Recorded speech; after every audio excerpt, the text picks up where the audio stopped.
Talking Memphis Wrestling with Randy Hales is now streaming live on Fun Media at fun927.com and is always on Facebook, YouTube, X, Twitch, and at tv5wrestling.com. Talking Memphis Wrestling with Randy Hales and special guests.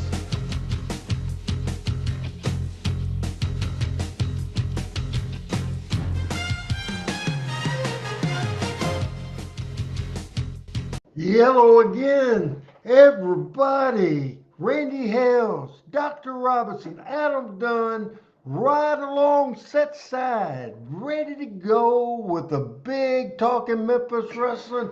One I don't think you'll want to miss. We will see the Dirty Dutchman in a wild brawling match with Jerry the King Lawler. We will focus on Jerry Lawler and the Dream Machine, including some good promos from the Dream Machine. I think you will enjoy very much. Pictures of the weeks, card of the weeks, first take of the weeks. But first, my first take is that we have two birthdays to talk about.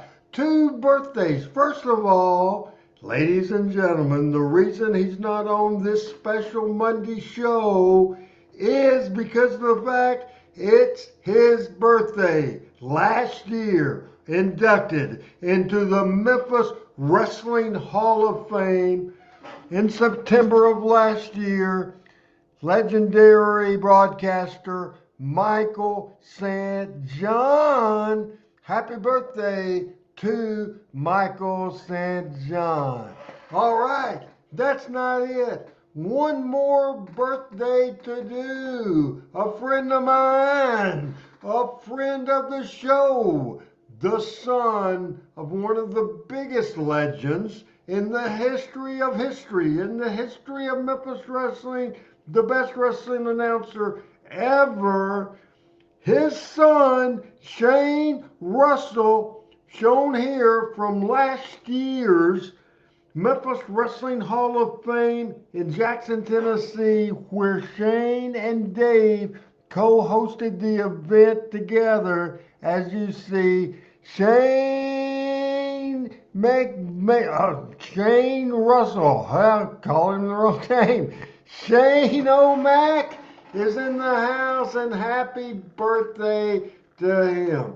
Hey, have several members of the panel not here. Michael's not here celebrating his birthday. Pat is partying with his family. Chris is at a school board meeting. But my man, for maybe the first 45 minutes to an hour, he has a house full, a beach full, a dead pool full of all kinds of people going on from all over the world. First take time. Hey, Blues Doctor, Rusty Dr. William, what is going on? Well, first take is, here's the t-shirt, the Blues Doctor Recommends. T-shirts available soon to the public for the Blues Doctor Recommends podcast. But thank you, Randy. It's good to be here tonight. Boy, it's a beautiful day or beautiful time of year in Orange Beach right now. It finally cooled off a little bit, although not so much that you can't still go to the pool and sit out and get sun or go to the beach. So that's what everybody's doing. We've got our kids, our grandson, cousins, various people from various places here. So we're having a good time. Right on a Monday night, on wrestling night. Here he is. Your wife will hate me for sure. By the way, I want to say hello to my good buddy, Randy Dandy. Randy West is in the house. And I don't know if he saw the open, but Randy, I'm not sure if he knows the happy birthdays. So Adam, let's do the birthday stuff again so Randy West knows what in the world's going on with the birthdays we are celebrating, as we have the little fancy stuff, the celebration stuff. We have that out right now with the birthdays, and we'll go ahead and show the pictures. Today is the birthday of the great Michael St. John. Happy birthday to Michael St. John, and also happy birthday to friend of the show and son of Lance, the great, who's shown here with Dave Brown, the great Shane Russell. Absolutely. Hey, what in the world else is going on with you as we say hello to a bunch of people? Rusty, happy birthday's going on today in the Talking Absolutely. Memphis wrestling world. Happy birthday to Shane and Michael. You know, I was just thinking nobody deserves to be in the Memphis Wrestling Hall of Fame more than Michael St. John, I don't think.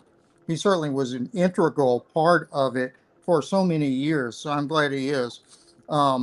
Otherwise, you know, we're kind of hanging out in Orange Beach right now. Tulane has another football game on this coming Saturday, so we'll go to New Orleans for that. They're playing Army this coming weekend and are a 10.5-point favorite over Army. So, you know, we're probably going to do okay. Right now, Tulane's 5-1, with their only loss being to Ole Miss, which could be number 1 in the country soon. So we're likely going to be 6-1 after this weekend, is what I'm predicting. Jeremy Gibson in the house, Thomas in the house, a lot of people in the house, including Thomas, and I mentioned Randy Dandy, and my buddy Frank Seaton in the house. Man, I'm really enjoying the pictures of the week and the cards of the week, and we've been throwing videos on, and one of the memorable feuds in the early 80s, and certainly the early 80s, as you know, Dr. Robinson, was some great business and great stuff going on, including a feud between Dutch Mantell and Jerry Lawler. This is a brawl and a match and a little chaos between Dutch Mantell and Jerry Lawler. It is 9 minutes, 4 seconds, and we'll go to the video right now on Talking Memphis Wrestling. It's Doc and Randy in the house with that. Heavyweight crown between Jerry the King Lawler and Dutch Mantell. Well, speaking of Lawler, here he comes out right now.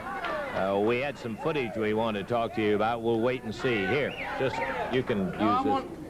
I want that chair for somebody else. I'll sit right here, Lance, if you don't mind. Oh, well, we were Got just... another chair there. We were just going to show some footage. We had made the comment that the confrontation between Lawler and Mantell stirred an awful lot of interest among wrestling fans. I know you were going to show some footage. I'm the one that asked you to show the footage. Don't you remember that, Lance? Yeah. I brought the footage down here. We know that. The reason I wanted to show that footage is because I think, as everyone knows, I took my belt back away from Dutch Mantell. You realize that, don't you, Lance? Yes, he was temporarily holding it. I took my belt back, and at the end of the match, I had some guys jump in on me, and they were pounding me pretty good, and Dutch Mantell, instead of helping me like any gentleman or any man, you don't have to be a gentleman, just a man, like any man would do, he chose to turn tail and run. He left me in the ring, and he is a big gutless wonder. Now, what I have done, as you know, Lance, I have offered Dutch Mantell another shot at this belt. I have offered him a title match just to get back in the ring with me, and for some unknown reason, Dutch Mantell has refused to wrestle me again. Now, you can hear what the people are saying. Dutch Mantell is obviously scared of me. Now, I'm going to give him a chance right now. There's a chair sitting right over here. Dutch Mantell, I would like for Dutch Mantell to come out here right now. And, you know, it's probably not right, but I could be wrong. I'll admit I could be wrong. Probably not, but I could be. So I want Dutch Mantell, if he's got any guts at all, to just come out here, sit down in that chair right there, and tell me what was on his mind when, you know, when he left me in that ring. I want him to look It's Talking at the film, Memphis and then I just want him to Wrestling, explain and it. here's the You know, prime if he's a man, he example should come for out here and anybody sit in that who chair. don't Right? realize already made the an talent, explanation, the Jerry, sufficient to storyteller, the say master that if it storyteller happened, Jerry Lawler today or is. tomorrow or the next Maybe day you or saw whatever, him that later the years on Monday Night circumstances might Raw. be different. This is At the that king. time, This he is was Jerry obviously Lawler. irritated And about it, nobody, and he chose not Rusty, to get does into a better personal job in problems telling the with story than somebody Jerry else. Lawler. That's Oh, the way absolutely. I You can heard hear it. him getting the crowd revved there's up. the He Dutch takes him man. up, I he was takes going him to say down. he He's chose got the not to crowd in come the out here, palm but of I his see that hand. he does have the guts to come out. Just have a seat, Dutch. Now, let me say one thing. I'm not afraid of you, and I am a man. Now, what do you want with me? All I want you to do is sit down in that chair right there and watch this film with me and about 350,000 other people and explain to me why you did what you did. Can you want me to sit down? Yeah, if you don't mind. Okay, now let's just keep it nice and peaceful out here today. I think it'll be Dutch, how about you using that microphone, and I'll handle this one. Now, if we are ready, can we take a look at the film? I would like to. Okay, let's take a look at our tape on the action with Dutch and Jerry Lawler. Lawler hammers his way out. Misses a right, and Dutch again in the sleeper. This is at Rupp Arena in Lexington, Kentucky, 1982. As we're watching tonight on Talking Memphis Fires Wrestling. the right. Lawler reverses. He goes for the sleeper hold.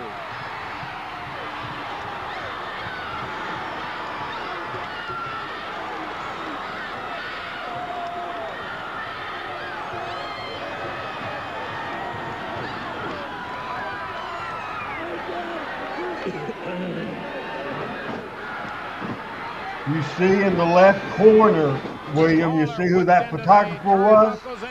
I thought I noticed somebody that looked familiar there. You know, now I remember, I had forgotten this was in Rupp Arena, but it makes sense now that they're showing the whole thing on TV because the Memphis crowd didn't see this. The referee couldn't see it. 23 minutes, 50 seconds, the winner and the new Southern Heavyweight Champion, Dutch. And you can hear the crowd's a mixture of boos and Jerry cheers. the King Lawler, the winner. Here comes Jimmy Hart. Bobby Eaton, Sweet Brown Sugar, what are they doing here? Jerry Lawler, the winner. 23-50, the undisputed Southern Heavyweight Champ.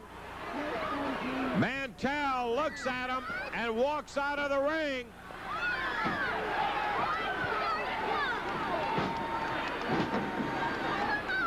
So the first family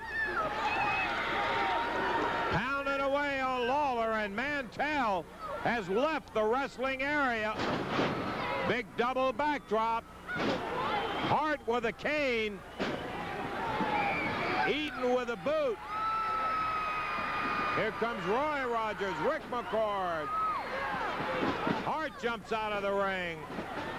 Now he's back in as Rogers, McCord battling with Sugar and Eaton, and now they all take off. But Lawler, while winning the championship, one of his great moments. Comments that this Rupp Arena looks fantastic on television. And Adam, I think it looks better than the Mid-South Coliseum. I really do.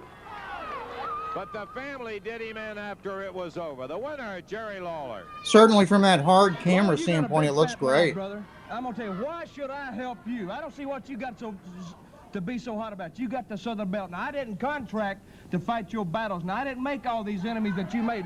Now, you might swerve some people into thinking you're a king, but you ain't swerving me, Jack, because I knew you back when. I don't need you ain't swerving me, Dutch. No, you got it. You got it. Let me say one thing. Now, you came out here and you ran me down, and not once did you say I was a good wrestler, did he, Lance? Not once did you say I was a good wrestler. Not once did you say that I was a good competitor. You said a lot of things, a lot of insults, and a lot of accusations. Now, you may not have been listening to what I said before.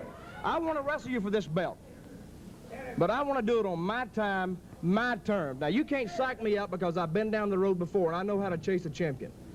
But you're not psyching me out, and when it gets ready for the time, when I feel the time is right, I'm going to come back after it, Lawler. How long is it going to take? What's the time going to be? You're right. I didn't say you was a good wrestler. I said you're a coward, Dutch Mantell. I said you're yellow. I said you're chicken to get in the ring with me. I'm giving you a shot at this belt, and you won't take it. You know why? You know why you won't take it? The same reason you showed on that film. You didn't want to jump in there and help me because you were afraid those guys would kick your butt. And you're afraid I'll kick your butt. That's why you won't get in the ring with me. I'm going to say one more thing. Let me say one more thing. I said I wanted to be a friend of yours.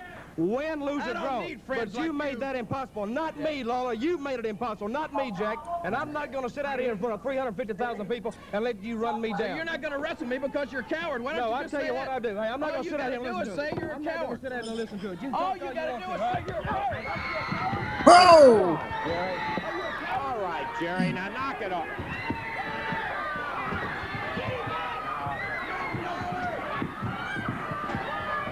Hey, come on, you guys.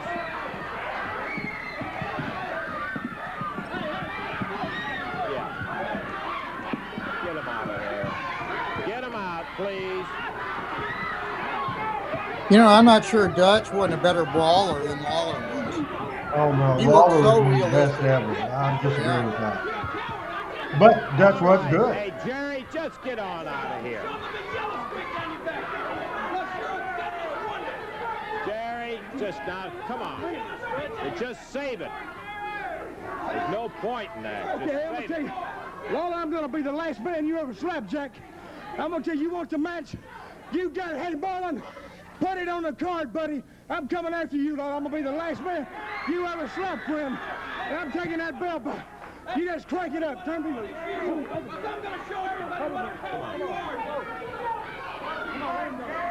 Yeah. Come on, Dutch. You guys settle your problems. Come on, Dutch. Just settle them somewhere else. You tell him all to put it on the card, Lawler. I'll be the last man you ever slapped. Okay, we'll talk to Eddie about it and all. Right now, let's take time out, and we'll be back.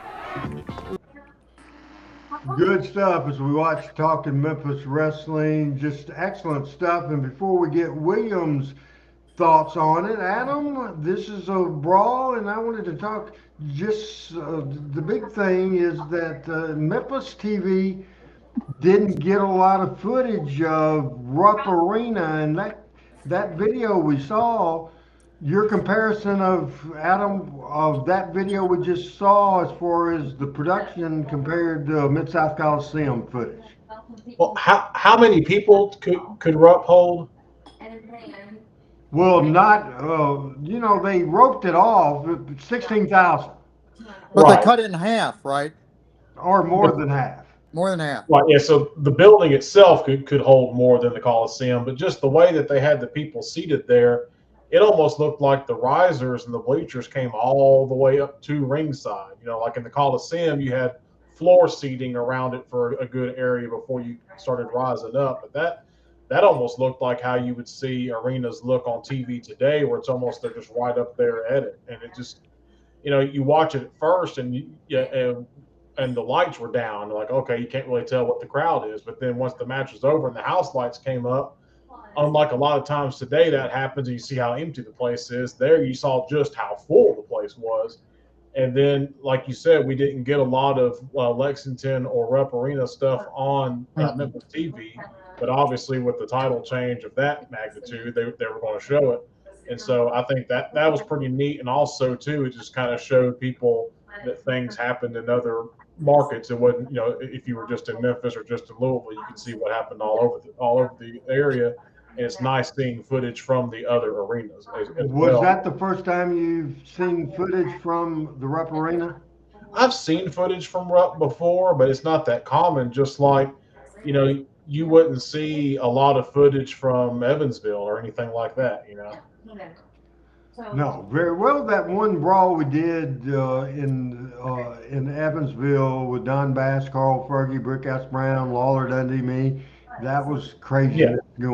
Going on there as well. Might as well, since you just joined us, first take time, Adam Dunn. Well, nothing really wrestling related to talk about. Don't see if Pat Rose is on. I know Pat had talked about there was a show happening Saturday here near me. So if Pat gets with me, I'll see if I can't maybe mosey on over there. I'm going to take next week off of work, and hopefully I'll be spending a week up in Gatlinburg, Pigeon Forge area. So that's my plans and what's coming up with me in the coming weeks. Yeah, you just spent a week in Memphis a couple of weeks ago, maybe 3 weeks ago, right? Yeah, maybe 3 or 4 weeks ago, I was there for about a week house sitting for somebody. Adam's exactly right about the line about the Memphis crowd not seeing Rupp Arena. We barely knew that Lexington and Louisville and Evansville existed back in the day. When they would do the preview for the matches in the area, they wouldn't, Lance and Dave wouldn't talk about those towns. They just talked about the local towns, basically. Jonesboro, Tupelo, Jackson, a few others. But It, we it was never even knew Louisville existed, basically. because Go they ahead. had their own TV market in Right. Jonesboro, Jackson, different towns like the Clarksdale, Mississippi, Holly Tupelo. Springs, Yep. Mississippi. Blah, blah, blah. They got either Channel 13 or Channel 5, the Memphis Right. stations for sure. Talking Memphis Wrestling, now we'll take about a 20-second break, reset the show, and we'll be back with the photos of the week. And boy, Heidi, I got some good ones for you. And we'll return on Talking Memphis Wrestling. Doc Robinson, Adam Dunn, Randy Hills, and here we go as we reset on Talking Memphis Wrestling.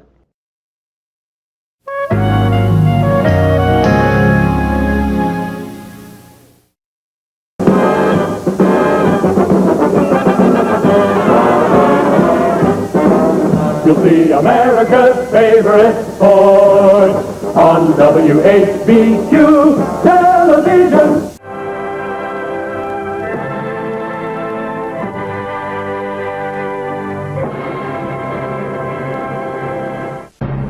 All right, we're here live as live can be. I'm here without Michael St. John. I'm here without Pat Trammell, without Chris Ellis, and Dr. Robinson is here for a little bit more, and then he is going to do some chauffeuring gigs, some driving gigs to get his house clear of who else is there. But right now, on Talking Memphis Wrestling, we'll do the photos of the week, and an interesting one I think you will like, Rusty, and it's a old one of ORH. This is 4672. 4672, as we will go ahead and show this picture, and you see Lance Russell, Nate the Rat, Scott Hall, Razor Ramon, and you see that good-looking younger fellow with the glasses in the far right. Do you see that young man, Dr. That Robinson? legendary guy standing off to the right. Yay! How Yeah, looking about that? sharp there. That was a good suit. Yeah, it's cool. I probably still have the name thing. No, I probably don't. I don't know if I did or not. But that's the great thing. And I was in the office by that point, and I had co-hosted. Dave was off, and I'd co-hosted the show with Lance that day, and I was nervous, but it was a good show, and that's a good picture. Scott Hall, Nate Rat, Lance Russell, and Randy Hills. Now. Man, Scott was as big as he ever looked there. He was so big and ripped when he came to Memphis. And you can tell it right there. Maybe bigger than he ever was any other time. Certainly, I think you're right. 4672 is what we just saw, and now we're going to look at 4677. Maybe a little bit of controversy in the house. This is from 1976. Bill Dundee, Tommy Wildfire Rich, hot as a firecracker, hot as they could be. Southern Tag Team Championship. All the girls loved them. All the fans, girls got. It didn't matter. Two popular guys, and they were partying in good old Memphis, Tennessee. Some about somebody was trying to shoot at a moon or something like that. And so Tommy Rich and Bill Dundee was arrested. This was on a Friday night, and Eddie Marlin had to break that news to Jerry Jarrett the next morning, but they got out and was able to make that TV that morning. But good mugshot pictures, and Tommy looks happy as hell. Bill, Tommy's so funny in that picture. He's what just do you like he think? was always smiling. But no, I remember when this happened, they were both firing their guns off like in the parking lot of the hotel they were at. Right. And I assume somebody reported them and the police pulled up and arrested them both.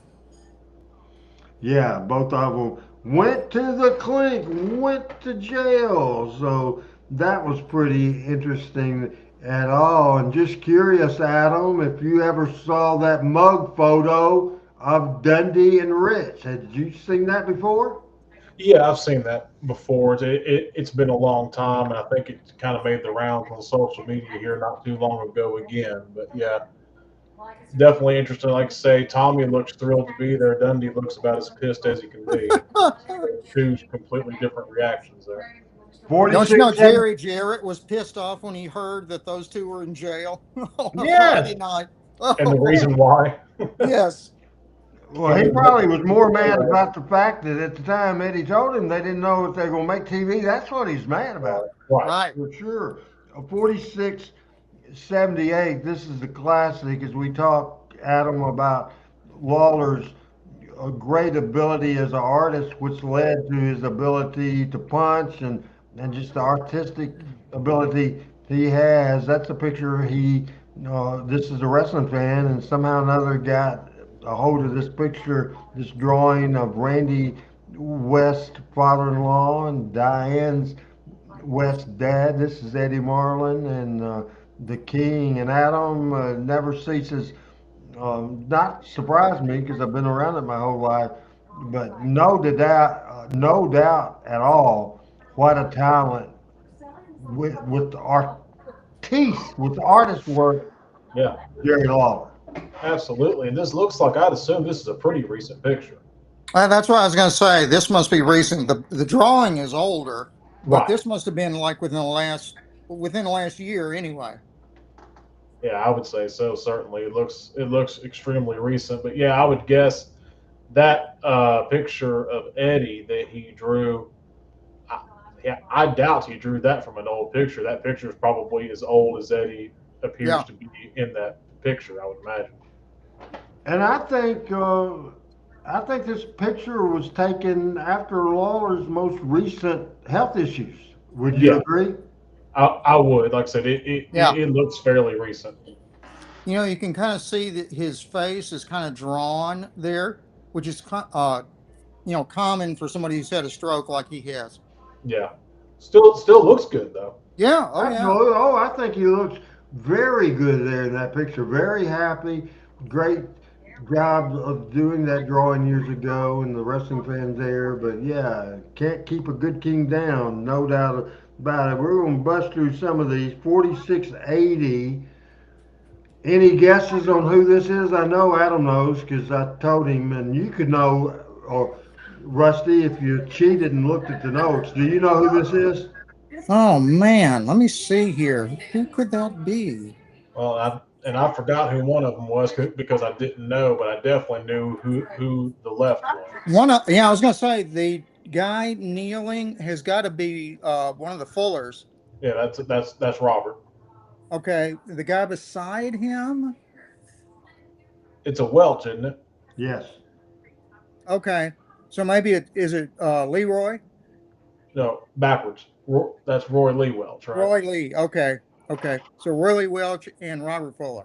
And they were first cousins, and that's the good Okay. picture there. And I thought it was interesting as you were talking about, we didn't know the fact that there was wrestling other places than just Memphis. We're going to take a look real quick at 4685. 4685.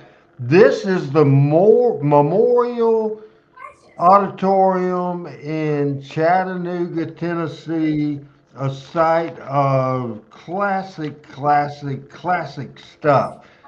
The Chattanooga Memorial Coliseum. Next picture is one of the greatest heels of all time, a great promoter, raised some pretty good boys in professional wrestling. Do you know who this is? Is that Fritz Von Yeah. Erich? Yep. You can kind of tell in the face. Yeah. Yeah. The rugged heel Fritz Von Erich. The next picture is, go ahead and do that, and we'll put Rusty Man. again. Rusty, I don't think looked at the notes, and Adam, I told him earlier, identify this picture.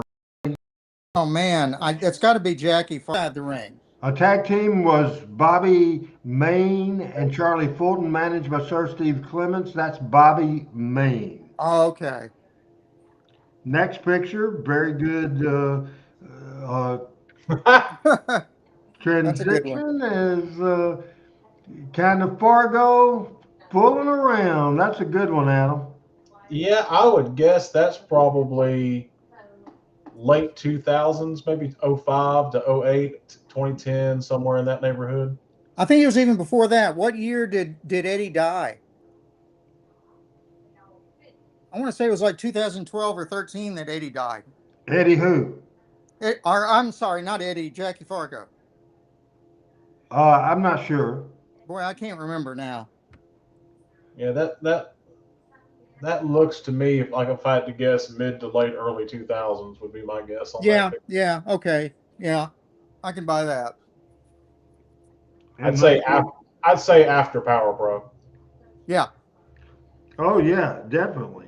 Uh, without out a doubt about that. And we will go a look. And as soon as I tell you that Jackie Fargo was born on June the 26th, 1930, he passed away on June the 24th, 2013. Jackie Fargo died in 2013. He was 82 years old when he passed away.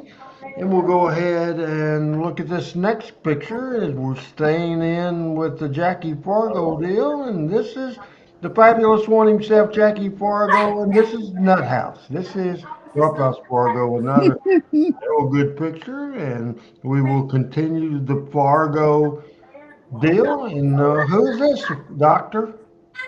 That looks to me like Tommy Rich with Jackie Fargo. Absolutely, followed by a picture with Jackie Fargo with the mother of Jerry Jarrett, the grandmother of Jeff Jarrett, and this is Christine Jarrett, the Louisville, I would, Evansville, and Lexington promoter, I would guess Miss that Christine Jarrett. mid You know, '90s, Randy, 95, 96. Yes, I think it would have been 95 at that show in Louisville. Yeah, that's what I'm thinking too. I've Mac, heard all about Christine Jarrett, but I have never, there's only a handful of pictures of her, so I didn't really know, what she looked like per se.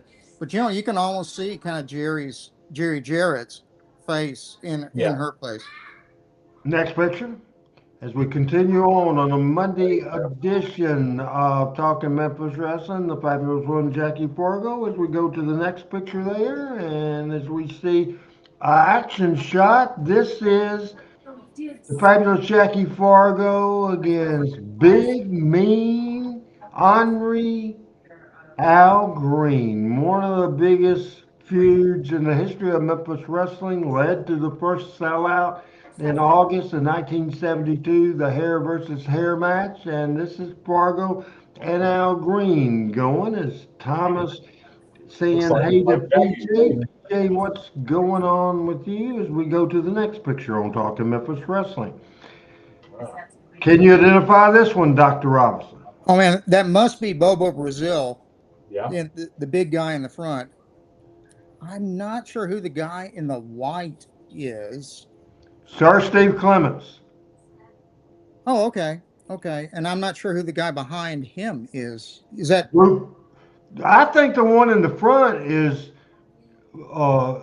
is Rufus R. Jones. You see his Oh, okay. boots? This is Yeah, It all says you're right. RJ on the You're right. boot. Yeah, that's Bobo Brazil in the Behind back. him? Okay. Next picture is a bloody picture. So Frank Seaton, you'll get off on that. You like blood. We're thinking that's Lynn Rossi, but I'm not 100% sure on yeah. that. I don't know. That's definitely Buddy. Buddy Yeah. Wayne. Yeah, Yeah, but Buddy I'm not sure Wayne and who the other one is. is Bo James or somebody on and here? I'm not sure that's in the Memphis territory. Doesn't look familiar. It could be Alabama. Yeah, that's what I was thinking. I don't recognize the locker room, do you, Randy? Mm-mm. No, I don't. As we look at the next picture, this is a very young Tennessee stud. Great picture of Robert Fuller, and then a real good picture coming up next. Somebody wants an autograph from him. Yeah, it is real cool picture as we look at the next one, and this is King Jerry Lawler, and here's the one that's pretty good, and it is labeled the fabulous Jackie Fargo. At the time in New York, he was the world champion. They say this is speculated to be one of his daughters. I'm not sure on that. And one of his first promoters, Jack Pfeffer, was this Wow. guy on the right. And Christine Jarrett, I had to, I lost it. I had it to put on the show, but Christine Jarrett, in a letter, threatened to kill Jack Pfeffer for running opposition and that sort of thing. Here's a Yep. classic Jim one. Cornette shared that on his podcast a while back. That story about Christine and Jack Pfeffer. Yeah, classic. By the way, Adam, thought you'd be interested in that. I got a email, believe it or not, and now William saying, what's special about email? When it comes to Jim Cornette, that's unusual Yep. because he is not uh, he is absolutely not into technology and modern stuff and stream anything like that. But he he called me. He said he said Randy said send me your current address. He said, I want to send you a copy of, I don't think it's even released yet, but a copy of his new book. And he's been talking Oh, about it on the podcast. yeah. But I forgot what the subject is. Do you remember? Gosh, I don't remember. It's going to be available like very soon, I think, but I can't remember the title. And what it's about? I mean, I have no idea. And maybe in our next video, I will see if I can uh, find something out. The next picture from 1976, and I'll let you identify this one. And I think this is pre Adam Dunn being on the face of the earth. Uh, I think so, and it's 4707. Go ahead, William. Oh, yeah. This was the boxing match between Jerry Lawler and Rocky Johnson. That was fun. That got a lot of mainstream publicity in Memphis at the time. Like all three of the mainstream news channels picked that up and did interviews with Lawler about that. That was Yeah, really remember, interesting. did they have like video of them doing like the weigh in and all that? Yes, Yeah, sir. Yes, absolutely. sir. They were Yeah, kind of playing off the Antonio Inoki and Muhammad Ali fight, which had been, not too long before that. And it worked well. They got a lot of publicity for it. yeah. Hey, I want to This was Channel 13, right? real quick. We'll come back to that. Let's go with me on the screen real quick. A lot of people in Jonesboro, Arkansas, watch this show, and of course, Jonesboro, Arkansas, where the Randy Hill story began. Jonesboro, Arkansas born. Jonesboro, Arkansas bred. When I, by God, die, I'll be Jonesboro, Arkansas dead. And that's why I moved back from Hendersonville here in 2019. Thanks to Randy and Diane for helping get me home. My buddy, Sir Scratch Off from Front Row with Bud Row, Tracy Vinson, who recently became Facebook friends. Now, Tracy, I know you don't know you hadn't found this show before because we weren't Facebook friends. I'm on Facebook, I'm on Twitter, I'm on YouTube, I'm all over the place. Where else are we, Adam? See, like I said, we're on Facebook. We're on what was it now? X, YouTube, and we're streaming at fun927.com. We're on uh, Twitch. yeah, Twitch. on Twitch as well. Yeah, we're all over the place. Want to say hello and just the audience won't care about this, and William, you won't care about this, but just a little local Jonesboro radio scoops. There's been changes in our market, Ray, Adam. Changes in the Jonesboro market as resulting from East Arkansas Broadcasting. That as you've been in the studio with me when I used to every week for years be a special guest on Wednesday. Well, that show, as you remember, was a 3 hour show, and it was produced by Randy Myers. And then later he became a host, him and Bud hosted. Well, effective on today's show, Randy Myers is no longer on the show, and he's have another gig and off the record, off the air. I'll tell you some of the inside scoops. But now it's a 2-hour show, and it's with Bud by himself, producing, hosting the old school Doing the whole way. thing. So, little scoop there. Jessica Nicole Stancher Bell is in the house, and we appreciate that very much. And we go back to 47, uh, '07, the Rocky Johnson and Jerry Lawler. And again, Adam, you would have been -9. Am I correct on that? What was the year? 76. Yes. Yes. Doesn't that make you feel low? Diggum, he was -9, and here we Geez, yeah, 76. That was between the summer between my junior and senior year in high school. And I was 15 years at the time. Adam, I wanted to point this out as one of the ongoing storylines on this show today. Is we looked at Chattanooga, we looked at Rupp Arena. This with Rocky Johnson, Jerry Lawler in a boxing match. Referee was Thomas Marlin. This is at the Louisville Gardens in Louisville, Kentucky. Okay. They must have taken that match around all the big cities, I guess, then, because I'd swear they did this in Memphis also. Oh, they did do it in Memphis. They did everything. Okay. I mean, I thought so. hey, here's a scoop for you. In June of 1983, they did Dundee Lawler, Loser Leave Town, June 6, 1983. They also did the Loser Leave Town the following Saturday, or maybe the previous I think it was the previous Saturday on in Nashville. Then they did the match in Memphis on a Monday, in Louisville on the Loser Leave Town in Louisville, because there's no social media, no internet, that sort of thing. Right. They did. Right. They did Nashville, Memphis, Louisville, Evansville, and ended up with Lexington in Kentucky. So about 5 loser leave town matches, and that's the thing. You couldn't get away without it. Adam, we've talked about that many times. The way we structured, and we'll tell you know, Adam, but Rusty, I don't know exactly knows. So what the TV show we did on Saturday would be live in Memphis.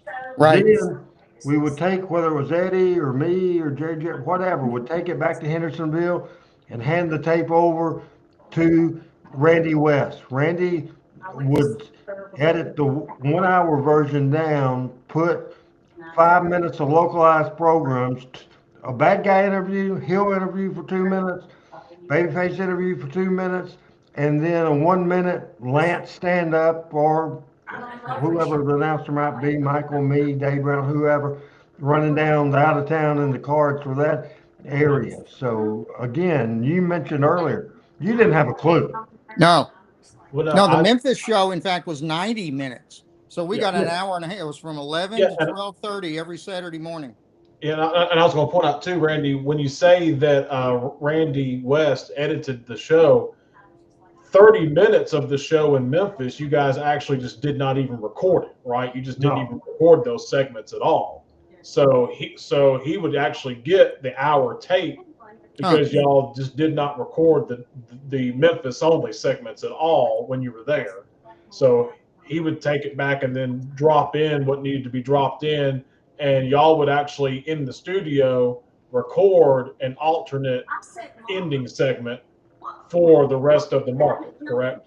Yeah, because the ending of the Louisville, Nashville, Evansville, Lexington show was more likely 9 times out of different than the Memphis thing. Usually they got more action, even though there was 30 minutes. Even though it was a shorter show, a lot of times they would wind up with another fall or another match. Right. Just a very interesting situation. We'll go with four. Go ahead. Even to Rusty's point, even when I was watching USWA as a young kid in 96, 97, I had no idea that it was anywhere besides Memphis, just because, when they would do the extra 30 minutes, was either running down the Memphis card. And like I said, they would talk about out of town stuff, but it was just stuff that was within the TV5 viewing radius of like Right. 150 miles. So you would hear like Jonesboro, Tupelo, Dyersburg, West Memphis, whatever. So you still kind of thought you was hearing all the on tour stuff. But like I say, those segments would not get recorded at all to go to Randy West. And then the way that the bicycle tape was done, like Randy said, if it went to Evansville, they got localized Evansville interviews that were maybe done at Randy West's house or at Jerry Jarrett's house or whatever. Nashville got localized stuff. Louisville got localized stuff. And then later on, I think there was a time too, Randy, when it was syndicated all over the place. It may be in Pittsburgh or Chicago or whatever, that those wouldn't necessarily get anything as far as like a localized where we're going to be. It might get, a commercial for USWA hotline or commercial for the whatever, or they would actually have barter spots that would run just in those markets. Talking Memphis Wrestling, Adam Dunn, Dr. Robinson, I'm Randy Hills, and happy birthday to Michael St. John. Chris is at a board meeting, and what in the world is Pat doing? He's doing the family thing, as we have 2 more pictures for you, plus some video, plus some talk. 4708. 4708 is the next picture, and this... Do I need to help you with this one? It goes 4707 to 4709, I think. What's it a picture of? The graveside of... Okay, that may be 8, but looks like 9 on my end. But Gypsy Joe. Oh, okay. He was also, was he not also El Grande Pistolero as well? Yes.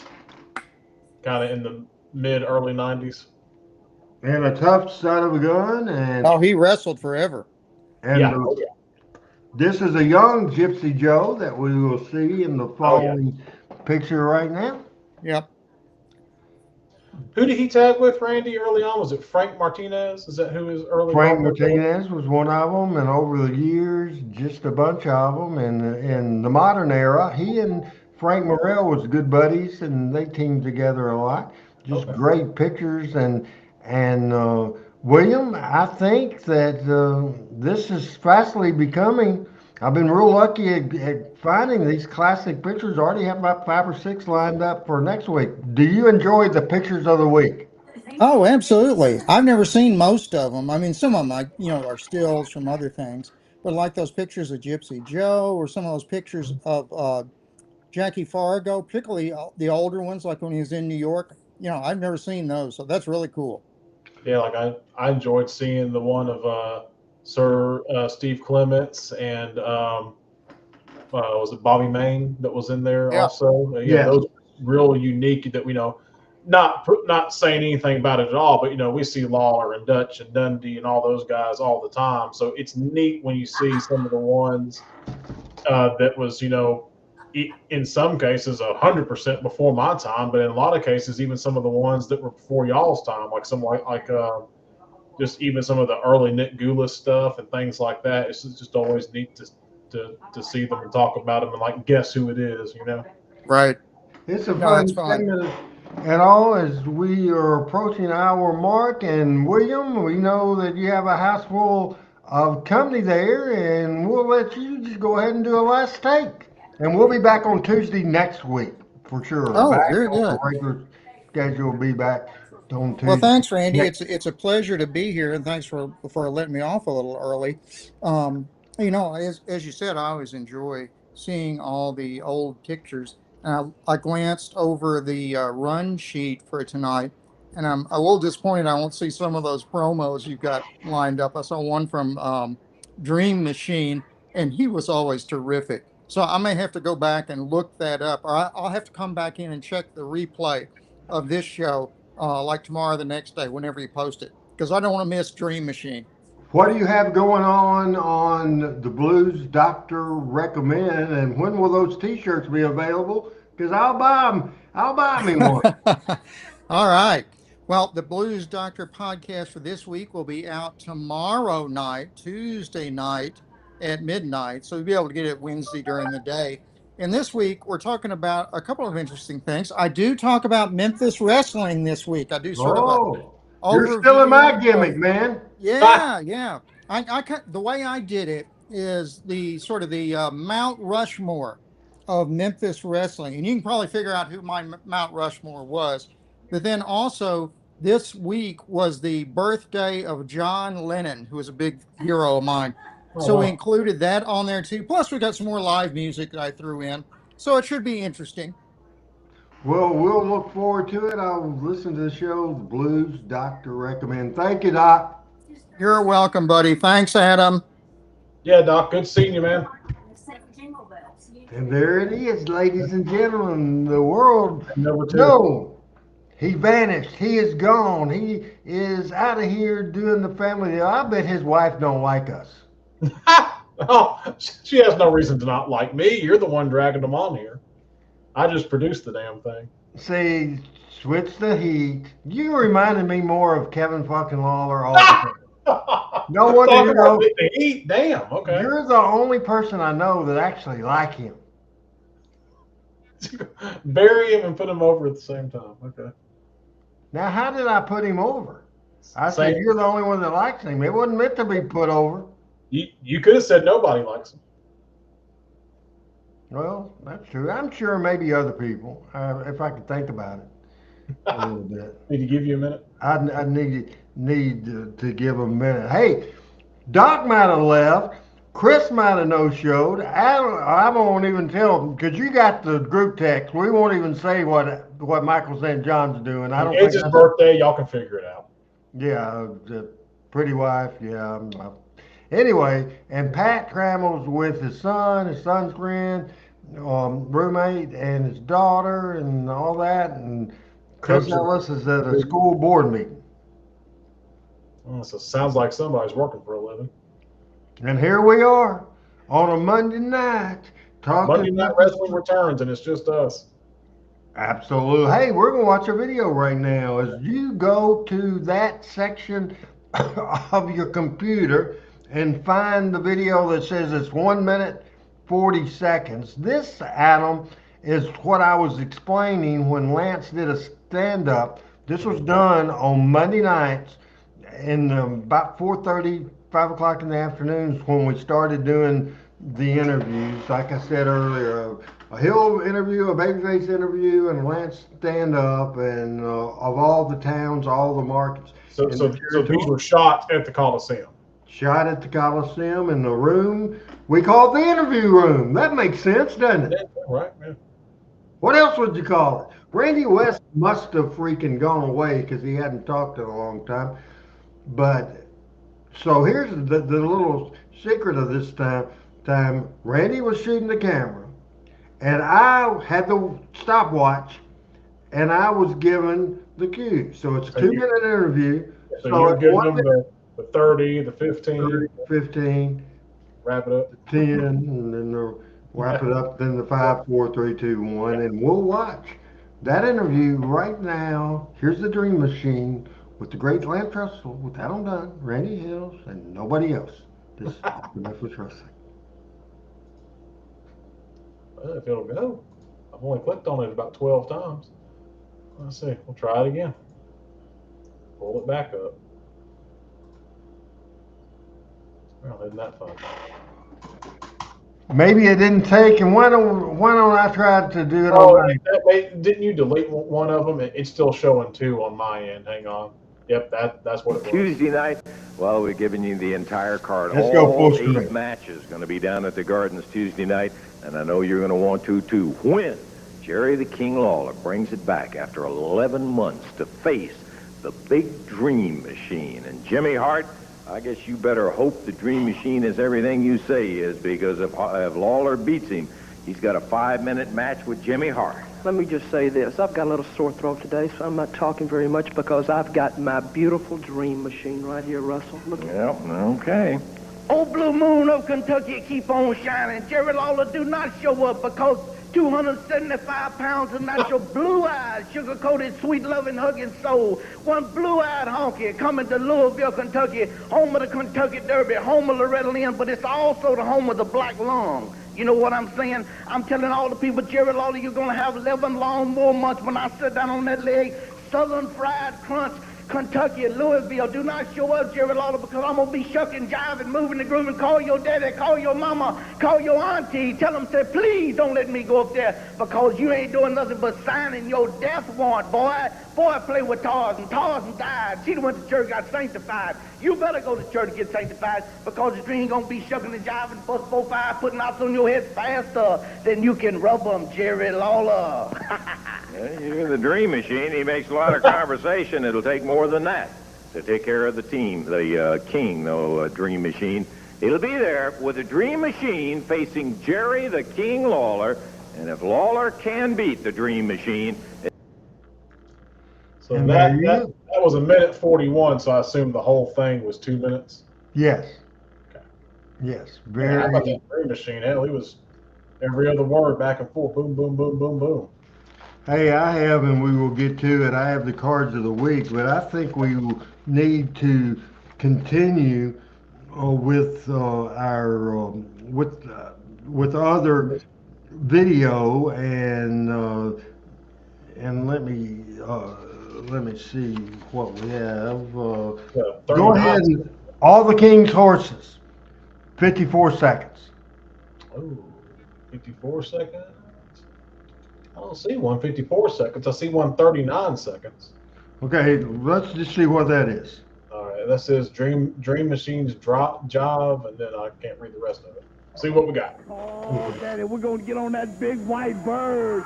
We're going to get on that big white bird and fly south. You know, you got to go south for that southern loving. But Memphis, Tennessee is always a superstar in the dreams. Home away from home. You know, I'm going to get down on that beach. I've got me a new pair of jogging trunks, and I'm going to get me a lot of sun. I'm going to get me early a lot of sun around nothing but the whites of my eyes. Nothing but the whites of my eyes. I might even early 81 and get me a good tail around here. But you know, it's a lot of foolishness. I want to get these jive turkeys right out here in the ring today. Get them right out here in the ring today, and I guarantee the belt's on the line, and we're going to be moving, grooving, shucking, and jiving. Superstar, let's get it on. Let's get it on, baby. Okay, fine. There you go. Very interesting one, and apparently the famous All the King horses, and there's not one up there for 54 seconds. We'll go back in the storage and see. Not 54, I don't see. Do you see it on your end? Let's see. We'll look, and folks, we're live television, everybody. And see, I'm still showing that one on here twice. So I wonder if it screwed something up on my end. well, no, it is not on there,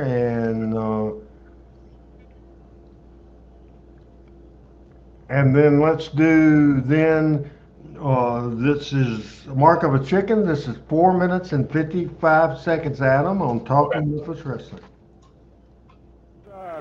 Here is Jimmy Hart with the former holder of the AWA Southern Heavyweight Belt, the Dream Machine. Don't you start talking, because I'm going to tell you something, Dutch Mantel. I want all of you people out there to be proud of your champion, Dutch Mantel. But the way you got that belt, boy, you didn't have enough guts. You know, when I went down there, I was burning up with fever, 102 fever, and he tried to get me. Jimmy Hart, my manager, tried to get me. He says, Dream Machine, don't you go down there to face him because you're not able. I said, but I'm going because the man that I am, with the power that I have in my body, and I went down there to get in that ring to face him eyeball to eyeball. And what did you do, Dutch Mantel? You did not have enough brass on your face to come out where the rats are supposed to come out. You had to run around the building and come in the front door. Now, why did you have to do that? Because I'll tell you why, boy. Because you're gutless and you're chicken, and you know there's no way, come rain, sleet, hell, or snow, that you can beat me, because I did it all, brother. There's nothing in the world that I want to do, no place I want to go, and no place that I'm going back to. You understand what I'm saying? Because I don't care. But Dutch Mantel, you're going to pay, baby. I'm going to be in your coffee. I'm going to be in your eggs and bacon. I'm going to be in your pancakes. I might even be Oh, I don't even want to say where I might be, but I'm going to be there, brother, and I'm going to tell you, Dutch Mantell, you look at this face, and every face tells a story of pain, misery, and the blues.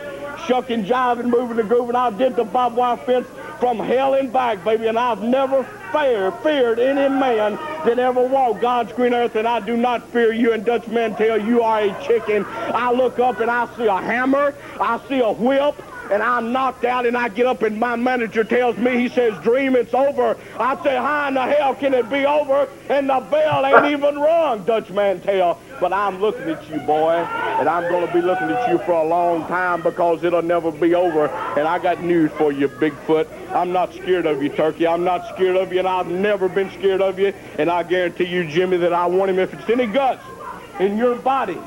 If you get behind these people, if these people are behind you, if you are a true champion like I was, you'll come out here and take that belt and hand it to me right on the platter and say, Dream Machine, this is your belt, baby. This is yours, and I stole it like a thief in the night that I was.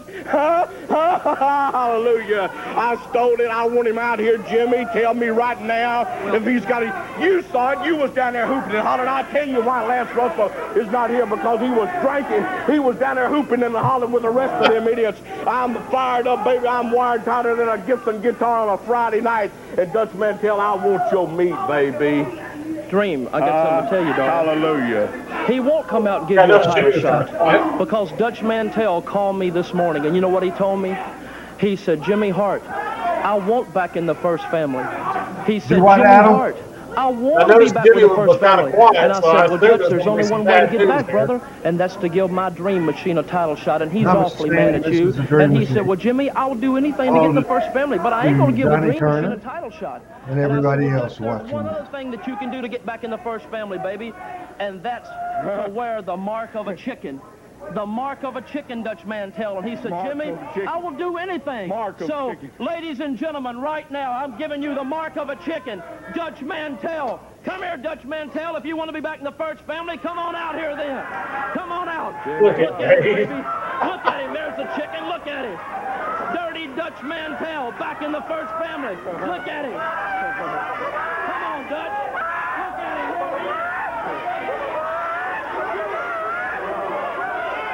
Who the hell that is, I don't know, but I would suffice it's not Dutch Mantell, Adam. I wouldn't think so, no. Dutch Mantell, you take a look, boy. When you face your old lady, when you face them ugly kids you got, I don't think I've ever seen this.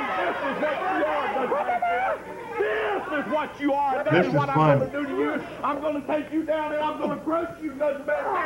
And I'm going to look at you. I'm going to spit in your face.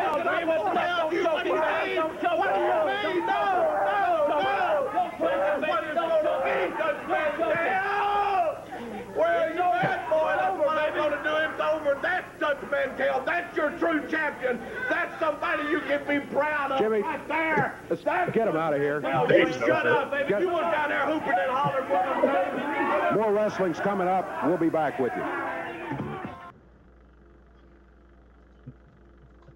Okay, Adam, have you ever seen the mark of a chicken and your thoughts? I had not ever seen that, and just, I mean, Dave is one of those people that I mean, he can tell a story with his facial expressions, and that's all that you need. And that may have been, I have complained about this before, that may have been one of the only times I've actually seen Dave have a combination of dark and gray hair. It seems like Dave had dark hair one week and gray the next. There was no in between. But that may have been one time where you could kind of see both of it, just a little bit. No, I'd never seen that. I guarantee it wasn't Dutch Mantell. It looks like somebody went over to WKNO and robbed the props off of Sesame Street. I don't know what that was.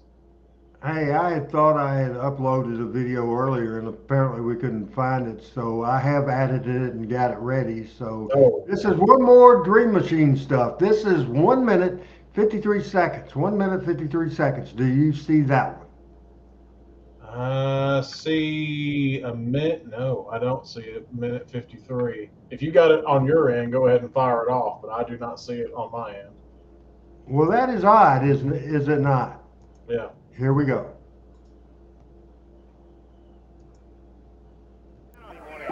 What in the Sam Hill is this, Dream? TCB taking care of business. graveyard digging the coffin, buying a long time, weeping in the family crying, because all the king's horses and all the king's men can't put the king back together again, if you know what I'm talking about. Yeah, well, put all that garbage out. And what the Sam Hill you mean jumping? Well, I'm trying to tell you, if you'll shut up long enough before I can tell you, let me tell you something. Every time they come down the pike, every time something took place, title shots, championship matches, it's always Lawler and Dundee. Lawler and Dundee, but this man right here give me the greatest chance of all to be on top right off the bat against Jerry Lawler. And you know one other thing, this right here bring it all down to a screeching halt, if you know what I'm talking about, baby. Because 10,000 people watching said, don't take your mask off, Dream. The only thing that I held with value, my mask. Say, don't take it off, baby. Don't take it off. And then who, out of all people now, so you tell the Dream Machine who comes out and holds up a towel and says, oh, it's all right, Dream. Go ahead and take it off. Jerry Lawler, shame me one more time. But you know something? All the king's horses and all the king's men can't put the king back together again. Because I am that man that walked that barbed wire fence 32,000 miles barefooted. He still stone case satellite with bread, picked up the blue girl. Big man, we are here to stay, brother, not to play. You know what I'm saying, but it's going to be that graveyard digging a coffin, buying a long time we've been, and our family crying. To get serious, baby. That's it. Because we're family, all my brothers and sisters. I'm telling you, Dream, he'll get you. He'll get you before it's over with. Okay, get out of here. All the king's men, all the king's horses can't put Jerry Lawler back together again. Have you ever seen that promo? And that's one of my favorite Dream Machine promos of all times. Now, I know who Bugsy McGraw is, but I think that's the first Bugsy McGraw on TV that I've ever seen.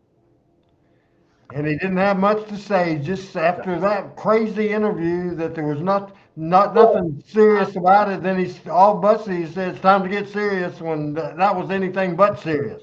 Well, yeah, and where do you expect to fit in if the other two people out there is Jimmy Hart and Dream Machine? How are you supposed to get word in edgewise on that? Did you enjoy the videos we had today? Because we kind of look at stuff you probably hadn't seen much of today. No, absolutely, yeah. We'll finish it up with some cards right now, and we're going to do several Chattanooga cards. This one is going back to the 50s. It's 47-28. 47-28, and talent-wise, folks. Let me drop the crawl off there so we can read the bottom. This is in Chattanooga, Tennessee. It was a Thursday night town at that point. Nick Goulas and Roy Welch, the promoters. American Legion, the VFW, were the sponsors. Tickets on sale all day at the Memorial Auditorium box office. It was a huge 3-match card, Adam. It's a great ladies match. Miss Neil Stewart against Miss Jessica Rogers. The second match of the night was the fabulous Jackie Fargo and Jackie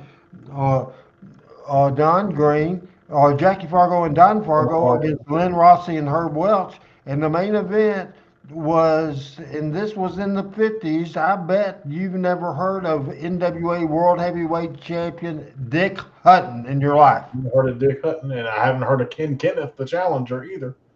I've never heard of Ken Kenneth, so that goes back in the 50s. Interesting on here that Nell Stewart is in the opening match, and it's her picture because, of course, that was the unique thing about the card was having the women's match on there. Yeah, that is strange. But you got the world champion on the freaking picture. Well, you got the world champion, but you got the girl from the first match. When you can look and see why, the girl from the first match is the one advertising the card. 47-23 is a Chattanooga card from May 29th, 1976. And Adam, we'll let you go from the bottom to the top. Well, we got David Schultz and Bill Ash going against George Goulas and Don Kernodle. Then we have Eddie Marlin against the Domino. Tojo Yamamoto and Jerry Jarrett take on Duke Miller and Ken Dillinger. That's Duke Myers. That is wrong. Duke Myers, okay? Yeah, that's wrong. You're not wrong. They're wrong. Or Nick is wrong, probably. Roger Nature Boy Kirby going against Cowboy Frankie Lane. In the main event, Phil Hickerson and Dennis Condrey against Big Bad John and Jackie Fargo, May 29th, 1976, the waning days of the WHBQ era. Put Bo James' comment. I knew Bo would know. I asked Bo a question an hour ago and he wasn't on. Ken Kenneth was from New Zealand, old-time carny shooter. All right. Ken Kenneth. Did not know who he was, and that's interesting. Let's go ahead and put that card back on. Yeah, so right here, that was the main event. Was Ken Kenneth was the challenger to Dick Hutton for the NWA World Heavyweight title.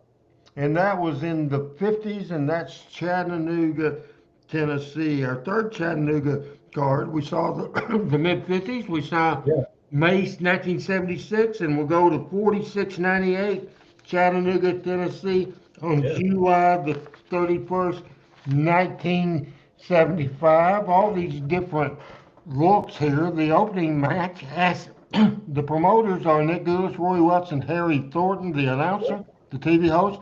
Don Fargo against Phil Hickerson in the opening match. Then it was Jimmy Golden and Robert Fuller, a pair of cousins against the Outlaws, Cowboy Parker and Cowboy Dillinger with manager Al Green.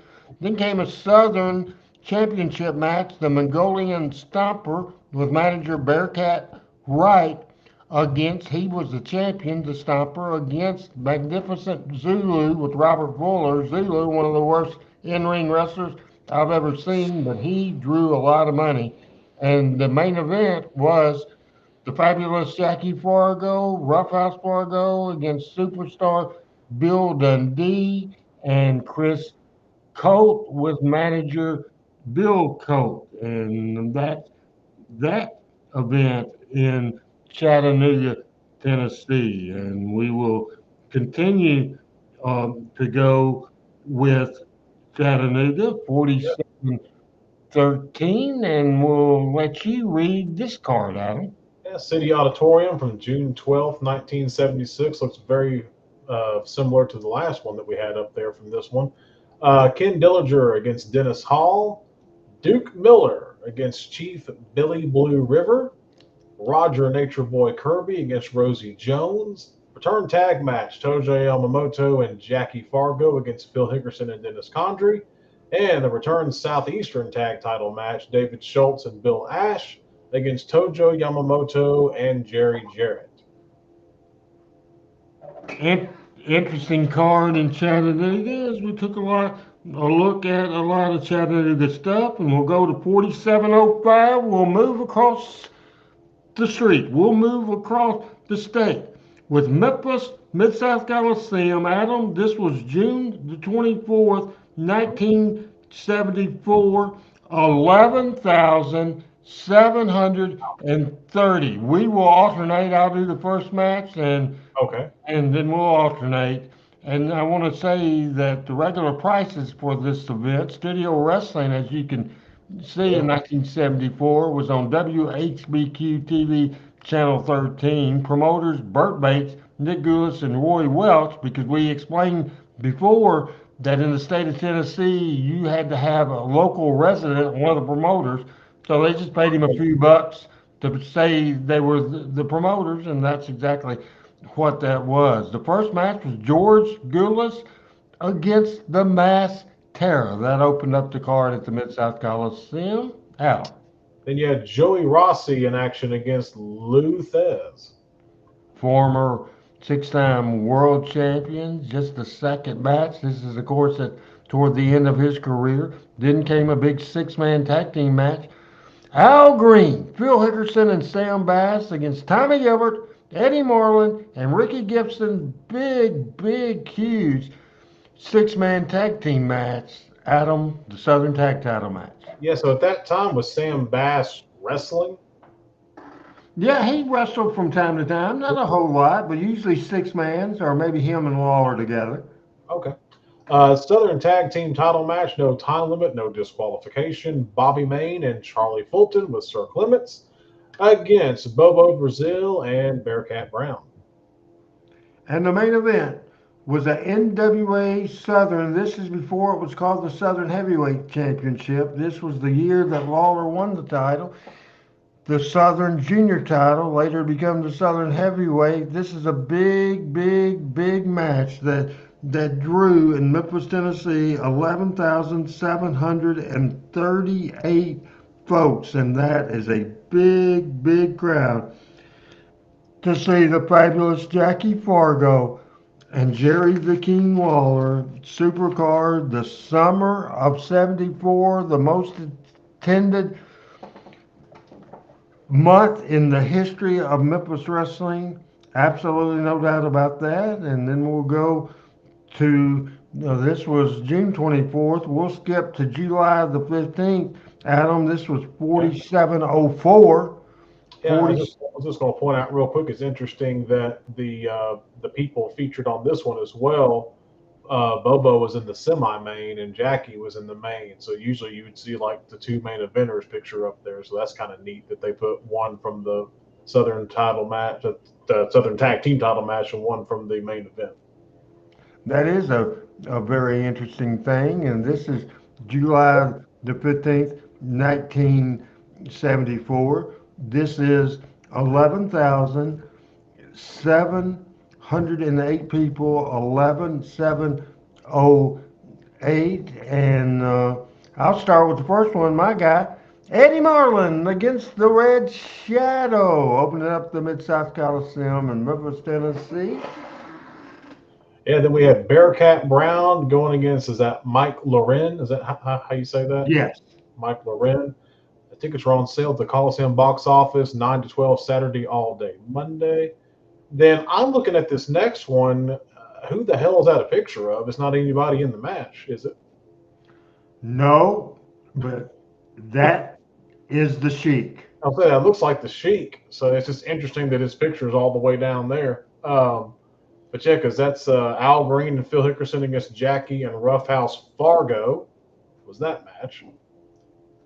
And then that was a money match on the card. The Fargos, again, it drew 11,708 people. Then came NWA Southern Tag Championship. Charlie Fulton and Bobby Main with Sir Steve Clements. We talked about, had a picture of them earlier, or at least Bobby Main and we saw Sir Steve Clements earlier against Ricky Gibson and Tommy Gilbert with Eddie Marlin. And the final match, and here's Adam.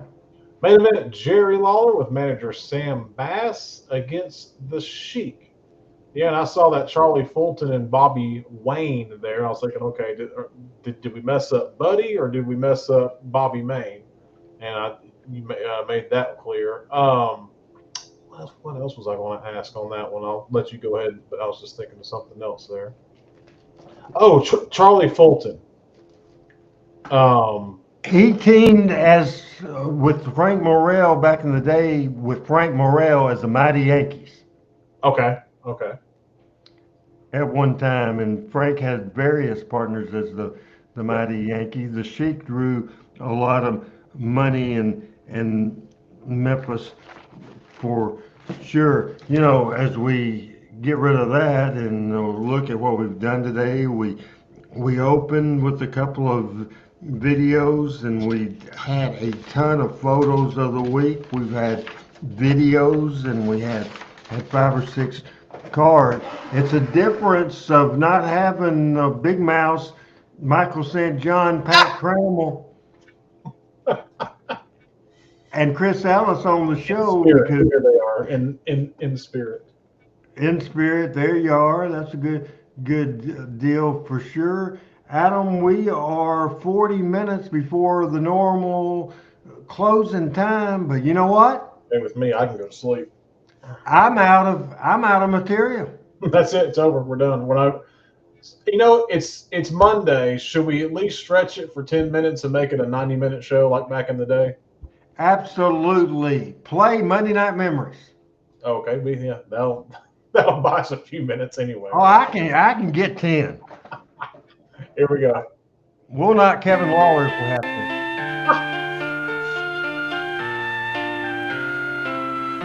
Found a program stuck back in my This gives me chills. Randy West put this together.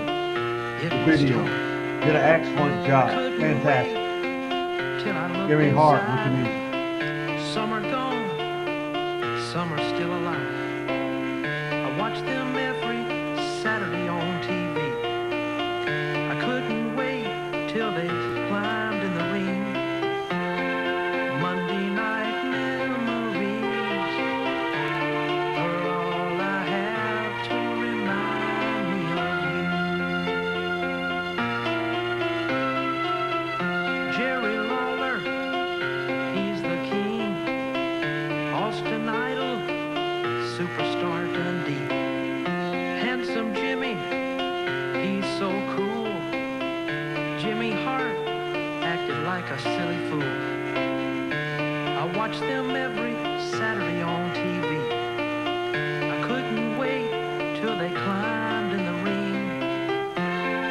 Monday night memories are all I have to remind me of you. Jackie Fargo said, put up your dukes. The girls thought the fabulous ones were cute. Sputnik Monroe, Don and Al Green, the Gilberts and the Funks, I thought they were so mean. I watched them every Saturday on TV. I couldn't wait till they climbed in the ring. Monday night memories are all I have to remind me of you. Jerry Jarrett told Joe Yamamoto when he died, it hurt me so. Eddie Marlin, Buddy Wayne, Guy Coffey, hope they never change. Lance Russell, they call Banana Nose. Play Conrad back there. Dave Yeah. Brown was his sidekick, everybody knows. Monday night memories. Great catch by Jimmy Hart. All I have to remind me of you.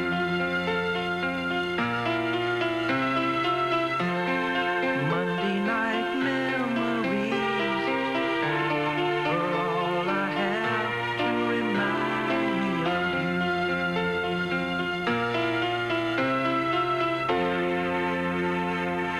This was shown on the March the 5th edition of USWA Wrestling. Adam, how old would you have been in 1994? I think March of '94, I would have still been 8. 8 years old. Now, when do you think would have been the first time that you saw that great video? I think the first time I saw it was actually '97.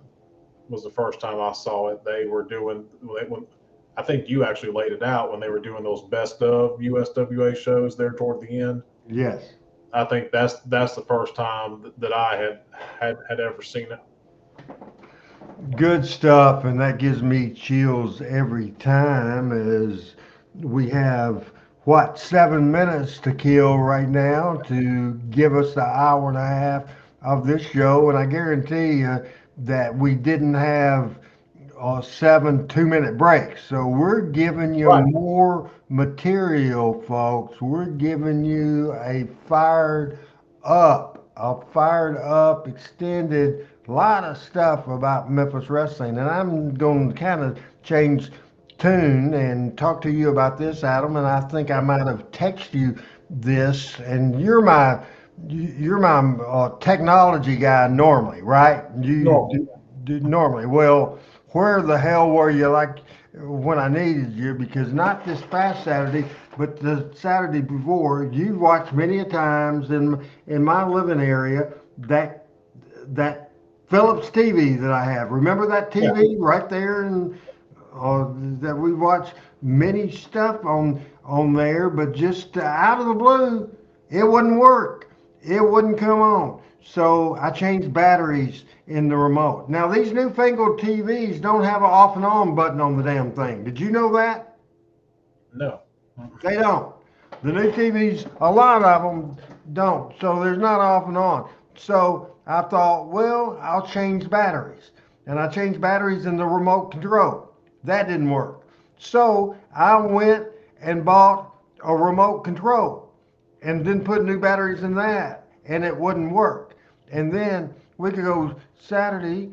My niece Cindy came in for a birthday party, and her husband Benny, and I had Benny, who is more technical than I am, and it doesn't take much at him, as you know, but he worked on it and he couldn't get it going. So I went all by my little self. I went to online and I ordered a 55-inch television from Walmart, and I ordered ahead where they had it ready in 3 hours, and I went and I actually took it out of the box, and the only thing I had trouble with is putting the damn stand on it, but my friend Laura came over and we did it together because you had to have somebody holding somebody screwdriver, all that kind of the stuff.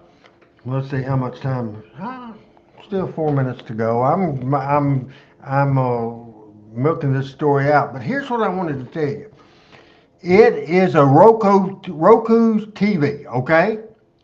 And they have a Roku channel, and it's called Live Television. And they have a wrestling channel. And this is what you would be interested in. On that wrestling channel, they have, as I watched 2 or 3 episodes, and this is fairly current because we watched when they first went on the air, but the NWA Billy Corgan NWA show. Worst wrestling show I'd ever seen in my life. It had some good talent. Austin Idol's on there and different people you would know. Kerry Morton's a hell of a worker, but it's a small venue. And next time you're in Jonesboro, it's called, another thing you won't like, it's called NWA Power. They didn't throw the Power Hour in the damn thing. NWA Power. But I was very disappointed in that. For me, from the beginning, I was very disappointed. I was so optimistic when they were going to shoot it here in Georgia at Techwood Drive and make it look like they said studio wrestling, blah blah blah blah blah.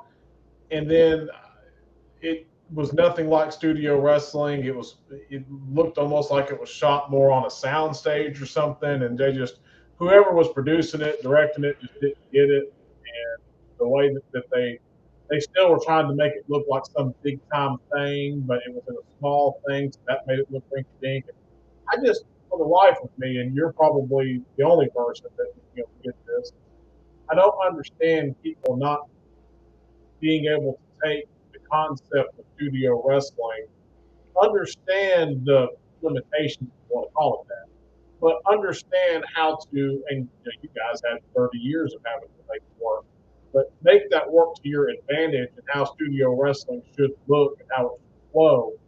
I think it's just a bunch of people that never done. Well, I mean, Ricky Morton and those guys have done studio wrestling, but just a lot of people. And to be fair, Billy Corgan grew up on Georgia wrestling, not Memphis wrestling. And it's just kind of like even when we watched the Power Pros when Cornette booked it versus you booking it, how same studio, same talent, totally different television show, totally different feel. It was more like in his version of Bill Watts Mid-South Wrestling, and my version was a Memphis wrestling thing. And you know what? I think with that roster and a lot of good-looking talent and that sort of thing. First of all, I would have changed the announcer. It wasn't my cup of tea at all. Who's the announcer now? I don't even know. Okay. I forgot. That's how much they Last did. time I watched it, I think it was before they kicked Cornette off. Oh yeah, and he's been gone from there for several years. But I mean, I just wonder. First of all, if those same announcers, I don't think I could have produced them. I think I'd say something and like what I would have said to Lance and Dave, and I would say 2 words, and they knew where I was going. I could read a book to these guys, and they not have a clue. Same thing with the talent. Right, I just don't know if they could do it. Well, that's the thing we talked about. I know it's bottom of the hour, so we'll wrap up here. But that's the thing that we've talked about before too, is people doing local wrestling or studio wrestling. It's always a bunch of, and I don't say this derogatorily, but I think, again, Randy, I think you'll understand what I'm saying here. Anytime anyone else tries to do it, they try to do it with all 100% wrestling business people. And what was so different about Channel 5, the Channel 5 production crew was not wrestling business people. They were professional television production people. Lance Russell and Dave Brown weren't necessarily wrestling business people. They were professional television announcers. So you had people in all of those roles that were professionals at what they did, including all of the wrestlers and the promoters and the bookers. But usually when you see that, it's like, some people that are wrestling people or wrestling people adjacent trying to be the announcers, friends of that doing the production or having input on it, and bullshit like agents and crap that you didn't have 20, 30 years ago. But Memphis Wrestling was a professional wrestling company being produced at a real professional television station hosted by professional TV people. So everyone you had was professionals at what they did, and especially people like Dave Brown, #1 weatherman for 30 years, Lance Russell, program director, and then the talent of the production people that came through Channel 5. You just had people that were good, solid people, and even Memphis was a top 50 market at that time, so you had good employees at the TV station. So all of that combined, you had the best of the best in all the positions possible, is what I'm trying to say. And you said it very well, and always a good person to have on the show when we kind of break down television for sure. It's time for last take, and the only person to do the last take of the panel is not even a regular panel member, but finally you knew that when you finally was up front with me and honest with me and told me you had a camera and a microphone. The whole room is new. You knew I'd get you on the air. You have any kind of last take of what we've seen today? Because we've got I enjoyed it. It was neat. There's usually not very often that I see stuff that I at least haven't heard of or haven't seen us discuss on the show before. Being as we've done this show, gosh, what 5, 6, 7 years now. But seeing stuff like I'd never seen the Dutch Mantel chicken thing. That was new to me. There's a couple others. The picture of Bobby Main was new to me. The picture of Sir Steve Clements was new. So it's always neat. I feel like, and I think all of us feel this way, the whole panel. It's an education every single time that we're on, and it's so cool when you get your perspective, Michael's perspective, Coach's perspective, Pat's perspective, Rusty's perspective. It's just so neat to get all those different perspectives and thoughts and everything from everybody. And super quick again, happy birthday to panel member Michael St. John, and happy birthday to Shane Russell, son of Lance. a couple of things. As no, I don't want to do that one. I'll do this one. Keith Jordan, who I've never. Keith, where are you from? Now he says, "Welcome back home, Randy Hills." So does that mean that he's saying welcome back home because he is from Jonesboro as well, and he's saying welcome back to Jonesboro? Or then he says in the second comment, he says, and Adam, you're here at least producing every show. I've never seen Keith make a comment. He says, long time hearing your voice. And so do you remember seeing Keith Jordan on the show? I think that may be a new viewer. Keith, let us know, comment in there, and let us know if you're a new viewer.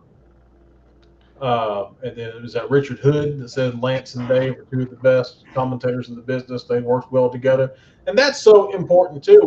We've said it a bazillion times. Gordon and Lance together was fucking horrible. But it's just, take them apart. They were fantastic. And then not just anybody can work with somebody. And that was something good about Michael. Michael was good by himself. Michael knew how to work with Lance, work with Dave. And another one's Corey that doesn't get, he does with us, but Corey doesn't get enough credit And unfortunately, it's kind of because, he was overshadowed or in the shadow of Lance and Dave still. But to me, the mark of a good commentator is, can they carry that hour and a half show by themselves? And Corey and Michael both could do that no problem, just like Lance and Dave. Absolutely. Keith says, my hat's off to Randy. Randy is icon, one on for everything. Don't know about that, but I appreciate it. And if you're still on here, which apparently you are, Keith, where are you Randy's not from? going to let you to go anywhere, Keith. Just keep on putting him up. Yeah, I like you, but we ended up, we are 5 minutes over what you set the goal without time is, and we certainly did that easy. As a producer, going over 6 minutes now, huh? See, that's the thing I like about the internet and the thing, Gazelle. If we wanted to go another 3 hours, we could. We're not, but we could. No, we're definitely not. Like I said, I'm been busy at work these past few weeks. I'm looking forward to my vacation next week. I'm going to bring the computer with me, so I should still be able to produce the show as long as they've got halfway decent internet. Well, that will be good. And let's Okay, see y'all. Been here before, listening to you, Randy, on the podcast. He's from Memphis, regular fan from Mid-South Coliseum back in the day. Well, glad you're here with us, and glad you're able to keep reliving those, especially tonight, these Monday night memories, right? Because we're here on this special Monday night. But yeah, regular time, Keith, is Tuesday night. Same time. We're still here at 8/7 Central, but it's normally on Tuesday nights. And Thomas, I'm glad you agree that Corey was great. Corey, and I think, Randy, you had to point this out to me. I didn't come to the realization by myself, and I think it was just the time at which I got introduced to Corey, because I was introduced to Corey after Lance was gone. But it's 100%. You can tell that Corey did, not his voice, but how he delivered it and his mannerisms and everything, that you could tell he looked up to and idolized Lance. Absolutely, he did, and then worked with him later when Lance came back in 1994. Well, we did it to it like Sonny Pruitt. We made it. We even talked about the NWA and said they suck, and they do suck. For Dr. William Robinson, and for the people that were not here, Pat Trammell, Michael St. John, and Chris Ellis. For producer Adam Dunn, who has filled in and saved the day for, what is this, 4 weeks in a row?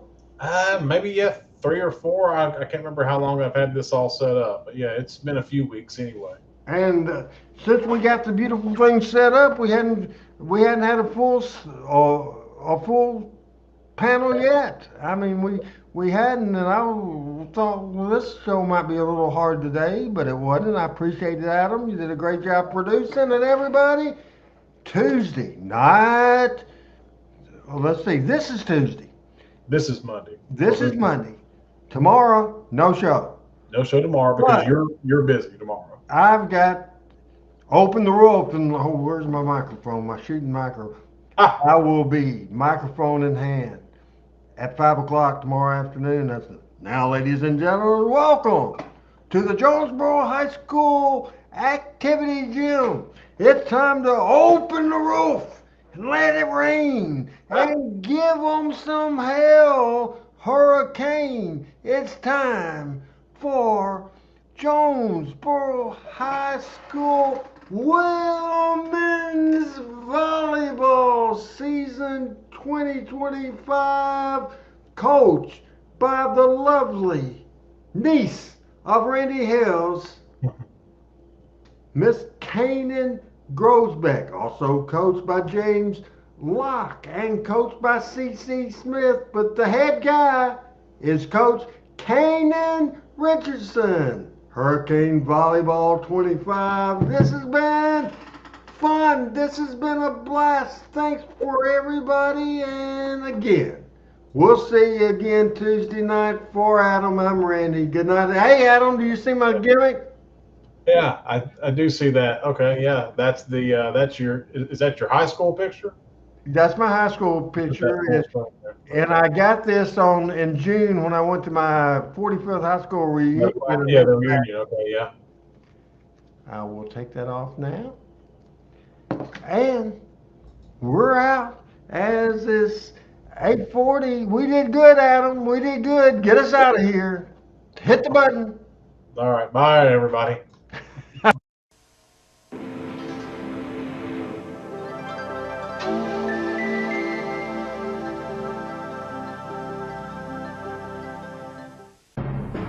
Talking Memphis Wrestling with Randy Hales is now streaming live on Fun Media at fun927.com and is always on Facebook, YouTube, X, Twitch, and at tv5wrestling.com.